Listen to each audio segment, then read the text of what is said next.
Y'all aren't gonna fucking believe this one. Some lady walks in the store. She's standing there. We figure it's probably a Doordash driver. She got her phone in her hand. They have that look. Y'all probably get that, right? They have that look. Hey, here for a pickup? No response. You have a pickup? No response. You want to order? We walk up. She just looks at us. Phone in the face. Looks away. Be so fucking for real. So already pissed.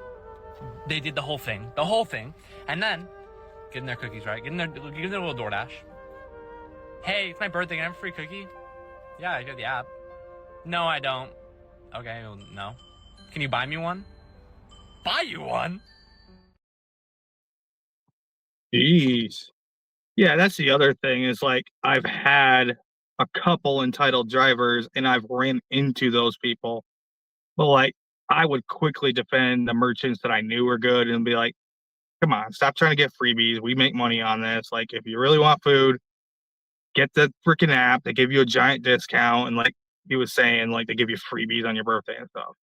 Like cause I know uh Eaton Park, they give the driver a free cookie if you were polite and patient. Mm. And I thought it was for the customer. I'm like, oh, is this for the customer? And they're like, no, it's for you. Oh, cool. Yeah, there are some. Well, first off, let me quickly acknowledge the former point real quick. First off, phone in face is 9 times out of 10 uncalled for. Like maybe if they were blatantly ignoring you for like 10 minutes, then I'd be like, "Hey, by the way, I'm still here. I exist." But even then, that's like you're stooping to their level. The other side to that is they were acknowledging you the moment you walked in. Like it's not like you weren't being acknowledged. This wasn't a restaurant that chose to discriminate against gig workers. Yeah, they recognized the idea that you were a gig worker right off the bat by, oh, do you have that look? Yeah, I do think that there are some people that just give off that vibe. I was told I give off that vibe multiple times. And even when I'm not picking up, so I guess I kind of see where they're coming from there, very kind of. Other point to that was the whole asking for free food thing. I did it jokingly a couple of times because they were giving out free bread and it was just that time of the year to where there are some people that actually did that like way in the 2018s and 2019s, and gig workers didn't piss off every restaurant yet. um the only other people that I've had the only other time I even mention the freebie thing, sometimes they offer me water or a drink while I wait because sometimes I'll actually wait it out because I only take quality orders and I'll answer YouTube comments while I wait. And they're like, "Hey, thanks for being so patient. Thanks for being nice. Would you like a bottle of water or something?" Like, sure, that'd be great. I never say no to. I noticed that with catering orders, and if you're not demanding and you're patient, and I was like, I just need to know a time so I can tell dispatch. And they are going to make me re-ask a few times just to be aware. So I'm not trying to harass you. I just have to ask for an actual update from an employee. They're like, is that what you think it is, or is that like what the employee just said? I'm like, okay, I'll try to ask them again. But like every time I'm interrupting them, it's going to take them longer to do the order. That's what I don't like about the catering side. Like sometimes they'll Harass you. drive me nuts and be like, you keep harassing the employees. The more I harass the employees like about what the wait time is, the less time they're preparing the order. And Yeah. I'm guessing that happens if the customer is like, why is my driver sitting there waiting? Is like either they're hitting automated responses or they're on with support, because that's when I seem to get like hit up more about that, because like the average catering order does not do that.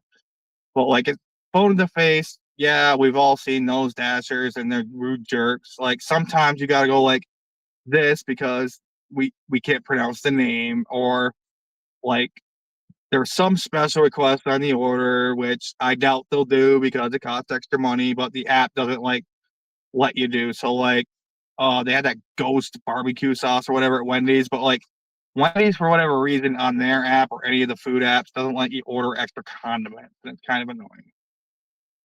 Like the Really? managers there, depending on their mood and if they liked me or not, they would give me it. They give me like one, but that's all they could give me.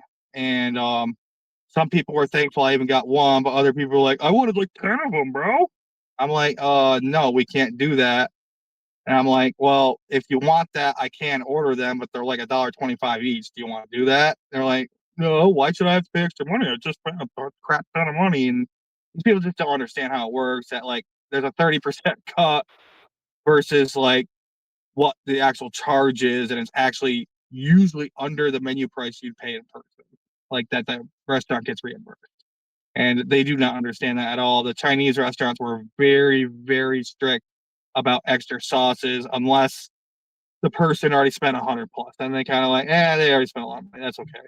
But like if there's like a $15 to $25 order, no, they ain't getting any extras for free. Tell them that they have to order it through the app. We do have a section for it. Like they give me the person that can speak English the best, obviously. But like, yeah, I had a good relationship with all my Chinese restaurants except one that would give me all sorts of problems, and I try to decline their orders as much as I could unless they were 20 plus. Yeah, pretty much every place that pretty much every place that you go to that has like extra sauces like that, you got to remember that it costs money to get those sauces. Yes, that's part of what they do, but asking for extra means that they're taking out of their own pocket to give you something more. And I feel like too many people miss that. Like, I love how many people like to get around paying for sauces too. Like, you know, those special sauces that are like 30 cents a cup or whatever it is, and it's like an extra dollar or so for those. So they'll text you to ask for them, Yeah. but they're trying to get around the idea of actually paying for them. Like it's some weird hack they found online. Like, no, it's not how it works. Especially when it's $1 or more per sauce, they always do that crap. It's kind of annoying. And it's almost always like, yeah, you took it for a good amount of money, but like you find out that person hit $2 or less, if not anything. It's always those ones. Like, oh, come on, guys.